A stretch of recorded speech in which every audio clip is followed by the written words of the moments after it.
প্রকৃতিতে এক আশ্চর্য জিনিস দেখা গেল আজ। আমরা সবাই জানি সাপের খাদ্য ইঁদুর, ব্যাঙ, কিন্তু কিছু ক্ষেত্রে দেখা গেছে ব্যাঙ সাপকে খায়। আজ এই বিরল মুহূর্ত সরাসরি দেখা গেল হাওড়া জেলার বাগনানের হেলান গ্রাম পঞ্চায়েতের ছয়ানি গুজরট গ্রামে। পরিবেশ কর্মী পলাশ প্রধান রোজগার দিনের মতো তার কাজ করছিলেন। হঠাৎ তিনি লক্ষ্য করেন বাড়ির পাশে একটি ডোবার ধারে গাছপালার নিচে কিছু নড়াচড়া করছে। তিনি তৎক্ষণাৎ গিয়ে দেখেন একটি পূর্ণবয়স্ক সোনা ব্যাঙ বা ইন্ডিয়ান বুল ফ্রগ একটি হেলে বা বাপ স্ট্রাইপড সাপকে গিলে খাচ্ছে।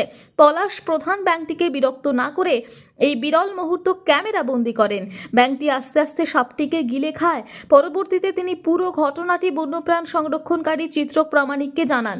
চিত্রক বলেন, পরিবেশে ব্যাঙের গুরুত্ব অপরিসীম। ব্যাঙ বহু পোকামাকড় খেয়ে, মশা খেয়ে বিভিন্ন পতঙ্গবাহিত রোগের প্রকোপ কমায়, কিন্তু আমরা ব্যাঙকে তেমন গুরুত্ব দিই না।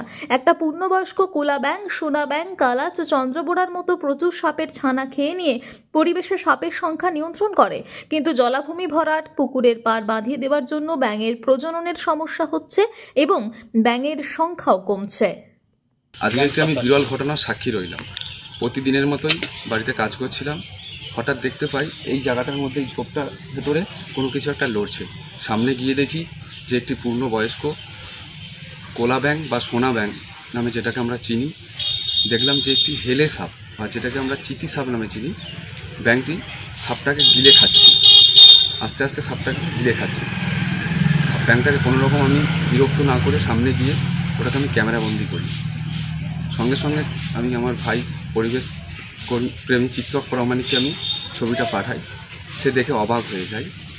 সে সঙ্গে সঙ্গে আমাকে ফোন করে যে এটি একটি বিরল ঘটনা। আমরা সবাই জানি সাপে ব্যাঙ খায়, কিন্তু নিজের চোখে দেখলাম যে ব্যাঙ সাপ খাচ্ছে। আমরা জানি পরিবেশের ভারসাম্য বজায় রাখে ব্যাঙ পোকা মাকড় খেয়ে, কিন্তু নিজের চোখে দেখলাম যে আজকে যে ব্যাঙ সাপ খাচ্ছে। সত্যি খুবই আনন্দিত আমি দেখার পর। তাই সবার কাছে একটা অনুরোধ, ব্যাঙকে কেউ মারবেন না। ব্যাঙ পরিবেশের গুরুত্বপূর্ণ একটি অঙ্গ। ব্যাঙ ছোট ছোট সাপ খেয়ে পরিবেশের ভারসাম্য বজায় রাখে।